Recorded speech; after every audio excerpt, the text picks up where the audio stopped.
What's up everyone, John Rettinger from Techno Buffalo here with a full review and overview for you of the Xbox 360 250GB model, which I am nicknaming the Xbox 360 Slim.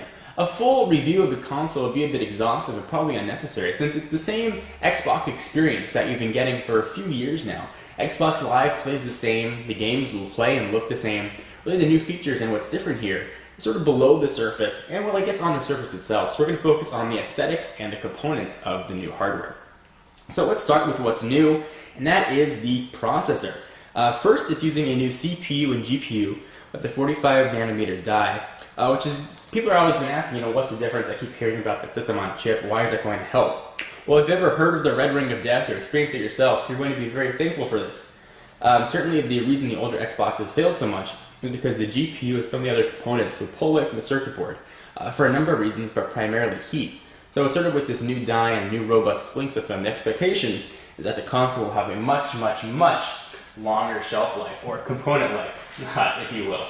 So next, the big difference here is a 250GB hard drive. Previously, that was only available on special edition Xbox 360 Elite, so that's new in here as well. And sort of interestingly enough, the hard drive itself is the same as the hard drive as the outgoing models as far as how it connects to the console itself, but it uses a new enclosure, so it's not compatible with the other Xbox 360 models. So you've seen the older ones looked a lot bigger, but the hard drive itself inside of that case is the same. The case itself has changed. It is still a proprietary connection. We now have Wi-Fi built in 802.11n, and the Wi-Fi is actually very reliable and picks up a really nice signal. I was a bit worried about gaming over Wi-Fi. It's been working perfectly. It's smooth, it's fluid, and it's really been no different than my wire connection I had with the previous Xbox 360. You now have 2 more USB ports for a total of 5. You can now not use, actually, memory units. So if you relied on memory units to get on Xbox Live or save your games, those are going to be gone.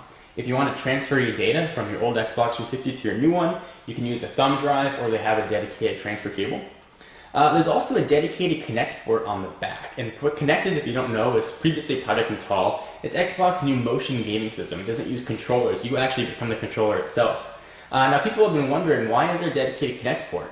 When Microsoft said that all Xbox 360 models would work with Kinect. Well, the answer is pretty simple. Kinect draws a decent amount of power, and its interface with the console is USB based, but the USB itself can't pull enough electricity from the console, so it's going to need a dedicated power supply.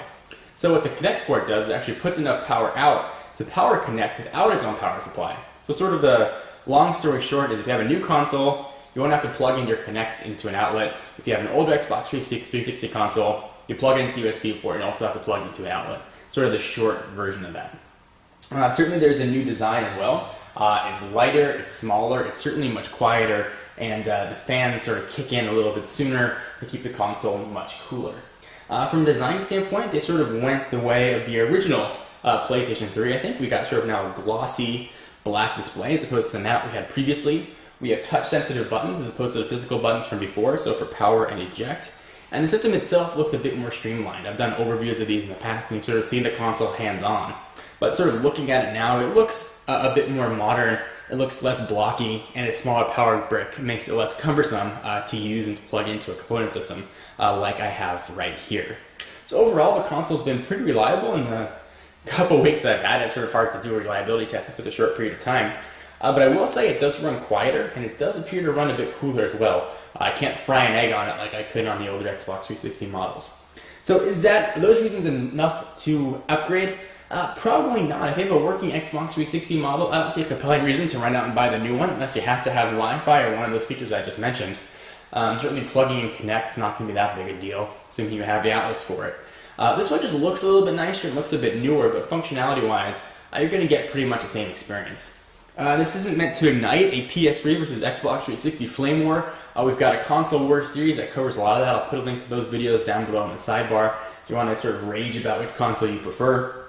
But the experience here for the Xbox 360 250GB model is pretty similar to what we've had with other Xbox 360s, just in a new package. Anyway guys, what do you think? Are you going to upgrade, not upgrade? I'm kind of curious to what you have to say. I am John Rettinger from Techno Buffalo, and I'll see you in the next video. Bye-bye.